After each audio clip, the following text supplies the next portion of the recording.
Assalamualaikum warahmatullahi wabarakatuh ya, ketemu kembali dengan saya di channel Pangeran Surya Putung. Gimana kabarnya teman-teman, sehat? Oke, mudah-mudahan selalu diberi kesehatan, dilancarkan semuanya ya. Saya akan melanjutkan ya teman-teman ya, alamat-alamat yang diperoleh atau yang didapat oleh Satrio Piningit ya. Jadi SP sedang bercerita ya tentang keberkahan yang Allah berikan kepada umatnya, dan SP telah menerangkannya ke kawan-kawannya ya, yang SP harus memberikan masukan-masukan untuk beliau yang selalu meminta arahan-arahan untuk perjalanannya. Beliau adalah, nggak saya sebutkan ya, sosok lelaki ya. Sesungguhnya anugerah yang telah Allah berikan itu adalah sebuah keberkahan untuk seluruh umatnya ya. Namun manusia kurang memahami apa yang telah didapatkannya. Oleh karena itulah manusia sungguh serakah demi apa yang diinginkan. Mereka telah melakukan banyak hal lewat sosok-sosok gaib atau jin ya, yang sesungguhnya Allah sudah pasti murka ya. Apakah mereka tidak tahu bahwa semua pemberian Allah Subhanahu wa Ta'ala itu sangatlah baik ya? Dan dari sebaik-baiknya para gaib ya, yang mereka telah sembah, yang mereka sanjung-sanjung, dan mereka pun tak tahu bahwa apa yang kalian telah perbuat itu tanpanya Allah tidak akan mengkabulkannya ya. Itu takkan ada efeknya atau terjadi yang kalian harapkan. Namun semua itu sudah pasti Allah Subhanahu wa Ta'ala akan menghukumnya lewat mana saja, entah itu lewat alam semesta atau lewat manusia lagi. Yang Allah kehendaki, manusia selalu beranggapan bahwa dunia ini sempit, padahal Allah itu sangat meluaskan dunia. Yang kalian injak jangan pernah berpikir untuk melakukan sesuatu kesalahan ya.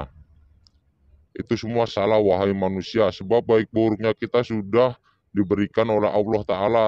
Tinggal kitanya, Allah memberikan pikiran itu untuk berpikir ya.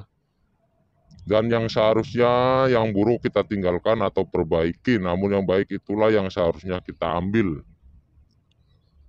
Dan juga di situ ada sosok lelaki ya teman-teman ya, seorang syekh, nggak saya sebutkan namanya ya, menceritakan zamannya sosok lelaki kepada SP, lalu sosok syekh tersebut akan mempertemukan SP dengan seorang sosok lelaki ya, di puncaknya laut yang sangat dahsyat. Bahkan orang-orang sederhana atau pelayar pun tak bisa mengetahuinya atau bahkan merasakannya. Orang yang katanya ilmunya tinggi pun belum tentu diberitahu ya. Hanya engkau SP, orang yang bisa diberi pemahaman oleh sang sepuh-sepuh atau bahkan seorang syekh, karena engkaulah yang dapat diberitahu SP. Kini aku akan bercerita tentang sosok lelaki ya, nggak saya sebutkan namanya, pernah dicaci-caci oleh segerombolannya para titik-titik yang katanya mereka adalah Tuhan di atas Tuhannya, dan sehingga wajahnya dijadikan patung yang sangat besar untuk orang-orang sesembahannya. Padahal beliau orang biasa saja, hanya saja beliau orang kaya dan terpandang, namun tingkahnya seakan dia adalah Tuhan. Karena dia merasa yang punya segala hal dan sedemikian rupa, karena kesombongannya tak terkira, dan dia selalu menghasut warga ya, warganya sosok lelaki tersebut ya, umatnya ya, adalah orang yang tersesat, sehingga sosok lelaki tersebut telah ditolak mentah-mentah oleh masyarakat titik-titik. Dan pada saat itulah Allah Subhanahu wa Ta'ala telah memberikan global untuk sosok lelaki tersebut, dan cahaya pun menyelimutinya. Dari situlah seorang sosok lelaki ya baru diakui oleh kaumnya. Wahai SP, saya bercerita tentang beliau itu bukan sekedar menceritakan ya, namun ada isi yang bisa kita ambil oleh kebijakannya dan kepasrahannya. Oleh karena itu kita harus mempelajari satu isi dalam sebuah kemegahan atau keluasan. Perjalanan yang kita jalankan untuk rakyat bukan untuk kita, namun perlu kita ketahui di dalam sifat dan karakter laut tanpa kita menyebut isinya ataupun gaibnya. Penunggunya itu sangatlah luas, meski kita bahas hanya laut airnya yang kita perlu ketahui lebih dulu, baru kita pahami semua isinya laut. Namun yang perlu kita ketahui lebih awal, jangan lebih dulu kita menengok menenggok-nenggokkan badan agar kita merasakan energinya laut dan getarannya, dan disitulah kamu akan paham SP dengan kisah-kisah di zamannya. Dan kamu nantinya akan diberikan gambar-gambaran yang kamu belum tahu ya.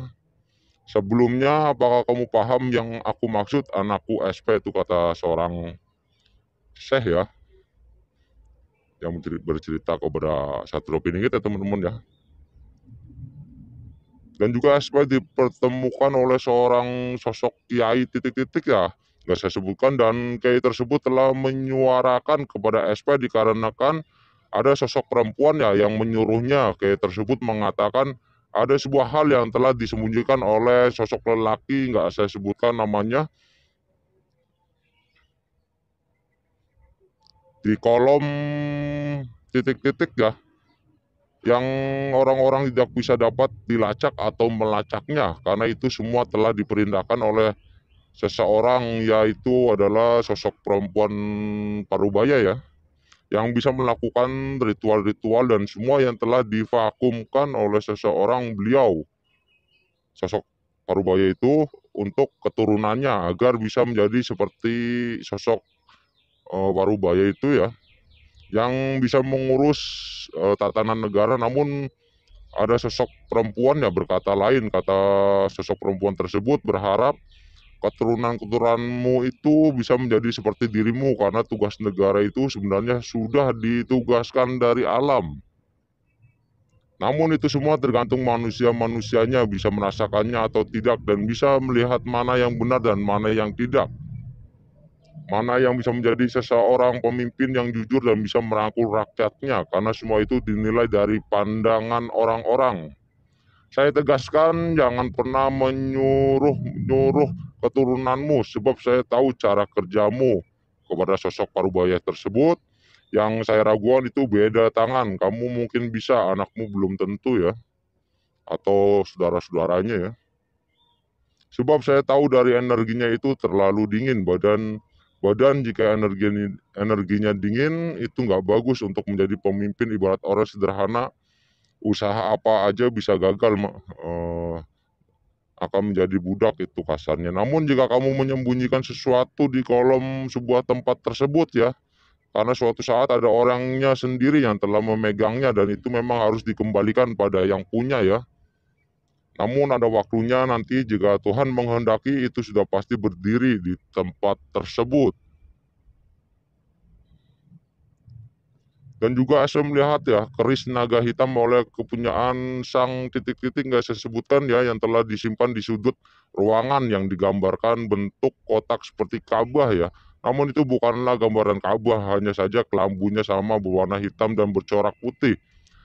Dan sang lelaki tersebut memang sengaja menyembunyikannya, karena itu semua berenergi yang sangat kuat untuk menyelimuti lubang suatu wilayah atau negara ya. Dan alam pun ikut membantunya. Setelah itu baru nanti akan dikeluarkan lagi jika seorang rajanya, sang sosok lelaki lain ya, naik ke alam dunia ini, maka semuanya akan dikeluarkan dan disatukan dengan mustika titik-titik tersebut ya. Hanya saja nanti jika dia sudah menjadi incaran oleh orang-orang yang tepat, maka dia akan menancapkan tongkat tersebut di sebuah tempat ya. Dan sosok perempuannya lah yang akan memberikan arah-arahan untuknya. Selain menjadi pendamping pun, dia juga ditugaskan untuk mengolah alam semesta ini. Juga jika sudah dipersatukan oleh orang-orang yang tepat, maka itu semua akan menjadi normal. Normal negaranya ya, rakyatnya ya. Dan kesindangan untuk para rakyatnya. Namun apa yang Allah kehendaki itu semua, entah itu telapak tangan yang atas atau maupun bawah, yang Allah kehendaki sedemikian, dan itu semua tergantung pada dayang-dayangnya yang akan mengoyakkan alam semesta ini. Dan sosok ratu ya berpesan, wa innaka ta'dim lillah wa innaka ta'dim illallah.